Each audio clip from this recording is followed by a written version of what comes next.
tulips, sunflowers, daisies, or even succulents. Whatever plant project you are doing, this flower pot pattern is all you need. In this video, I am going to show you the step-by-step pattern of making this flower pot. Let's get started. Hey guys, welcome to DIY Crafts. For this project, I am using 4-ply 100% cotton yarn and a 2.5 mm crochet hook. Now let us begin by the magic circle, and here I am using a light brown color yarn for the soil. Now make a loop on your hand as shown in the video. Now from the center, insert your hook and pull up a loop with your crochet hook. Adjust the starting tail end to adjust the center, and now adjust the loop on your hook. Hold the circle and make chain 1. That is the magic center. Now we'll start the first row. In the center, insert your hook, pull up a loop, yarn over and pull through both the loops. This is single crochet. Now put a stitch marker on this first stitch. Whenever we start a new row, we are going to put a stitch marker on top of the first stitch. So that is the first stitch, and again insert your needle into the center and make a second single stitch. Pull up a loop from the center, yarn over and third single stitch. 4, 5, 6, 7 and 8. So for row 1 we have made 8 single stitches. Cross check for the count and then pull the starting tail end to close the magic circle. And this is the first row. Now remove the stitch marker and let's start making the second row into this stitch. We are not making any slip stitches, we are just working in spiral rounds. So for the second row, remove the stitch marker and put the needle into that first stitch. Now pull up a loop and make a single stitch. So this is the first stitch of the second row. So I'm going to put a stitch marker in this stitch. So that's the first single stitch, and now into the same stitch put your needle again, pull up a loop and make another single stitch. So we have done 2 single stitches in the same stitch, which we call it as a single crochet increase. And now I'm going to do the single crochet increase in the next stitch as well. We have already done the first one, and into the same stitch I've done the second single stitch. And likewise I'm going to repeat single stitch increase in each and every stitch throughout the row.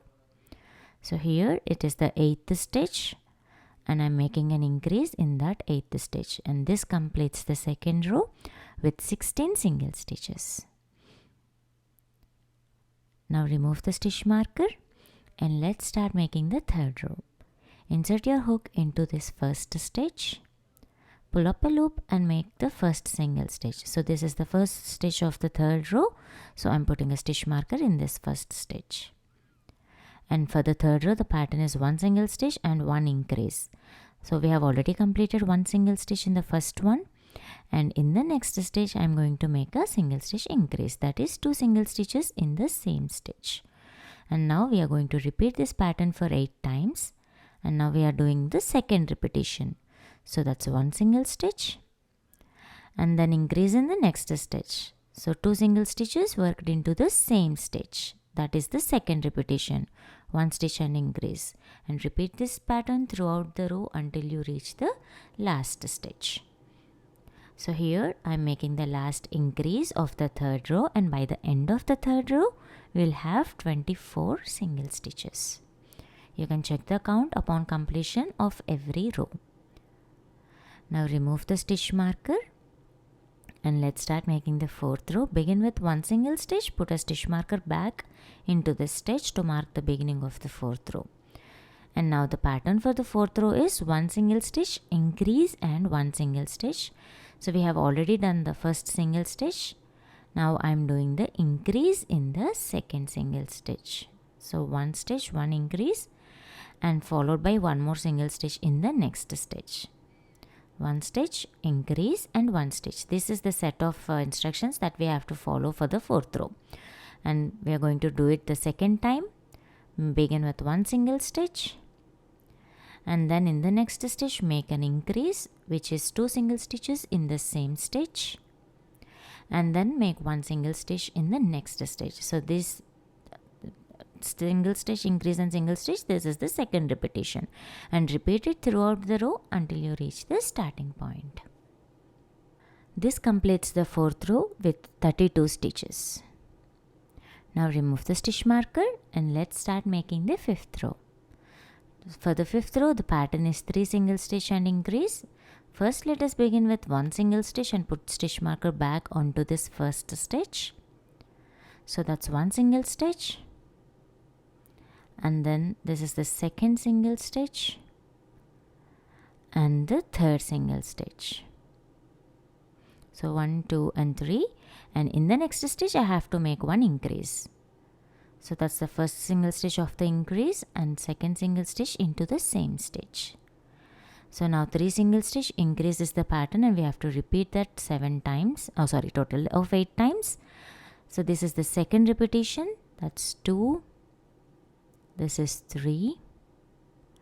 And then increase in the next stitch. So 3 stitch increase, this is the second repetition. And now repeat that throughout the row until you reach the starting point. And total of 8 repetitions.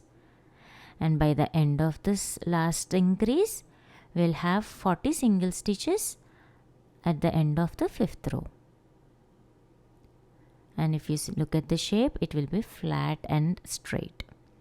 Now remove the stitch marker, and for the sixth row, begin with 1 single stitch and put the stitch marker back into this first stitch to mark the beginning of the sixth row. And now the pattern for the sixth row is 2 single stitch increase and 2 single stitch. And we have done the first single stitch and the second single stitch in the next stitch. So 2 single stitch. In the next stitch, I am going to make an increase, that is 2 stitches into the same stitch. So that's an increase. And now in the next 2 stitches, I will make 1 single stitch each. So 1 and 2. So this is the set of stitches which we have to repeat it. 2 single stitch increase and 2 single stitch. And we have to repeat it 8 times. We have already done the first repetition and I am doing it the second repetition. So that's 2 single stitch, increase in the next stitch, and then 2 single stitches again. That's 1 and 2. So that's the second repetition. And now we are going to repeat this pattern of 2 single stitch increase and 2 single stitch throughout the row until you reach the starting point. And now this is completed. We will get 48 stitches by the end of the row. Now remove the stitch marker and let's start making the next row.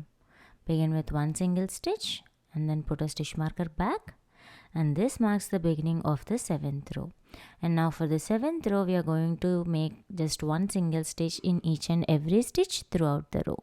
And as we have 48 single stitches in row 6, we are going to make 1 single stitch on top of each stitch, which means we will have 48 stitches in row 7 as well. So just continue to make 1 single stitch in each stitch throughout the row until you reach the starting point. Now after completing the 7th row, this part is the soil part, as I have used light brown color yarn for this. Now I am going to cut it out and leave a very long tail end for this part. We are going to use this tail end to attach the soil part to the pot. Now whatever loop is there on the hook, we'll pull it out. That part of the video is missing, by the way. Now remove the stitch marker from the next stitch. Remember the stitch, okay? Now we are going to skip the next stitch, and in the later stitch, insert your needle from front to back as shown in the video. And now take back your tapestry needle and insert it onto the last stitch of the last row, the 7th row. So this is the last stitch. Put your needle into the back loop and also into the back bump. So if that is the last stitch, this is the back loop, and the loop on the back side, it is the back bump of the last stitch. Now insert your needle and pass through the yarn. And this forms a nice finishing line for your top part. After completing this, turn your project onto the back side and then make a simple knot on the back side just to secure the finishing part. Now you can leave the yarn there and put it aside. Now I'm going to follow the same pattern from row 1 to row 7 as I have followed for the soil part, and this part forms the base of the pot. And now I'm going to continue the pattern from here. So do not cut the yarn after completing your row 7. First make a slip stitch in the next stitch, and this slip stitch is just like a dummy stitch and I'm not counting it as a stitch. And now here we are going to begin the 8th row. Insert your needle into the back loop of the next stitch and make a single stitch, and this is the first stitch of your 8th row. And now for the 8th row also we are going to make one single stitch in each stitch, but remember you have to put the needle only into the back loops. So we are leaving the front loops. So leave the front loop, insert the hook only into the back loop and then make a single stitch. And now we are going to continue to make one single stitch in each and every stitch in the back loops throughout the row until you reach the starting point. And as we are leaving the front loops, this line will form a nice separation in between the base of the pot and the side of the pot, and it will give you a nice detailing to the project. And this way, after completing the 8th row, you will come to the point where we have done the dummy stitch or the slip stitch. Make your last stitch in that one, and the counting will remain the same as 48 stitches.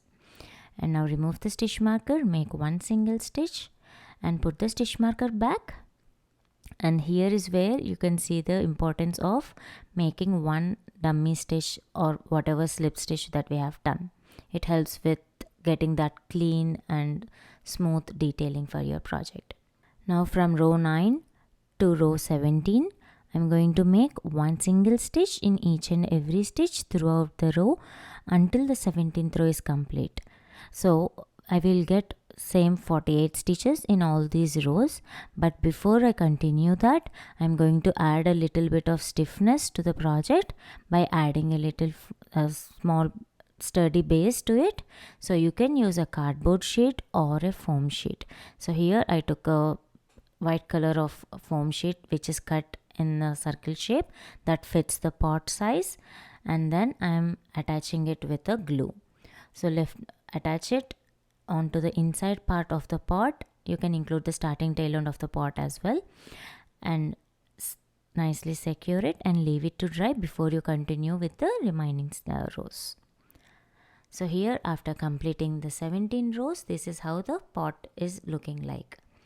And now before I go ahead and continue with the last row, I'm going to add one dummy stitch here, which is another slip stitch, and then I'm going to start making the 18th row. Now we'll start with chain 2, and this chain 2 is just as a height chain and I'm not counting it as a double crochet. Now yarn over, insert your crochet hook into the same stitch where we have done the slip stitch and make sure you put it only into the front loop. Now yarn over and pull up a loop so that you'll have 3 loops on the hook, and then make a double crochet. So that's your first double stitch, and now I'm putting a stitch marker on top of this first stitch, and this helps us to get the counting and it also helps us to get the proper slip stitch. And again yarn over, and in the next stitch into the front loop, insert your crochet hook and make another double crochet. So for this row we are going to make one double crochet in each and every stitch throughout the row, and working only in the front loops, leaving the back loops. So as we are leaving the back loops, it will form a nice line onto the inside, which is the threads which we are going to use to attach the soil part. And the double crochet stitches will turn onto the outside, which will act as a brim for the flower pot. So here I'm making the last double crochet, and once it is completed, you can make a slip stitch on the top of the first stitch. So remove the stitch marker Identify the stitch from where we are removing the stitch marker, and onto that first stitch we are making a slip stitch.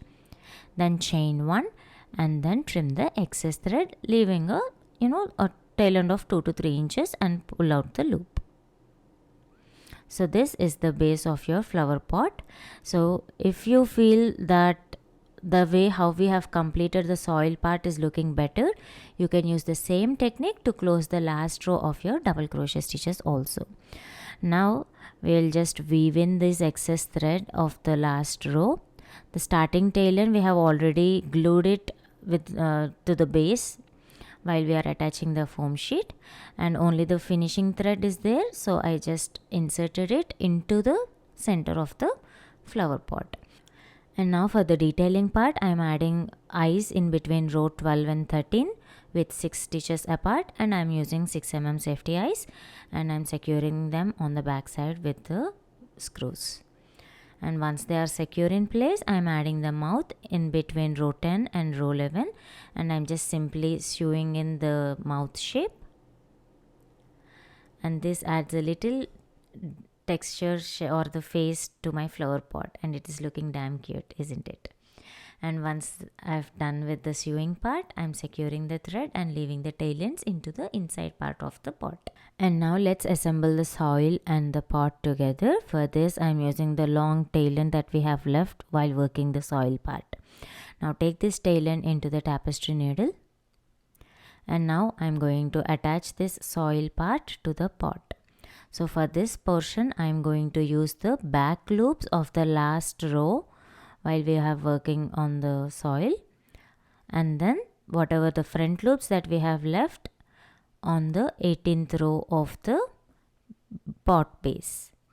So now get the thread onto the front side from the nearby stitch as shown in the video. And now take the flower pot and insert the needle into any of the stitch on the front loops of the flower pot. So include both the stitches of the soil and the pot, and then pass the needle through it. And then next stitch from the soil and the next stitch from the pot. Again from front to back, insert your needle and pass the yarn through. And again repeat the same thing from the next stitch also. So next stitches from the soil and the pot, and we are going to sew it all through the row until we have 5 or 6 stitches left. So we are going to leave that space for putting the fiber fill. Take a good amount of fiber fill and stuff it into your project so that it holds a proper firm shape. And once the stuffing is completed, you can continue to sew both the soil and pot together until all the stitches are joined. And once the sewing is completed, we are going to secure it, and yes, by making a simple knot. So for that, insert your needle into any of the nearby stitches, wrap the tail end around the needle, and make a simple knot close to the soil part. And once the knot is completed, insert the needle into the stuffing and bring it out from any of the random stitches out, so that the tail end will be completely hidden into the stuffing. And once this is done, you can cut the yarn close to the project. And that's it. Your cute flower pot base is completed. Add a flower of your choice and your own desk buddy is ready to decorate. I hope you all enjoyed watching this tutorial. Do give this pattern a try and let me know your thoughts in the comments section below. The written pattern is given in the description. Do check it out. Don't forget to share your work to me on Instagram. See you all in the next video. Thank you for watching. Please like the video, share it and subscribe to DIY Crafts.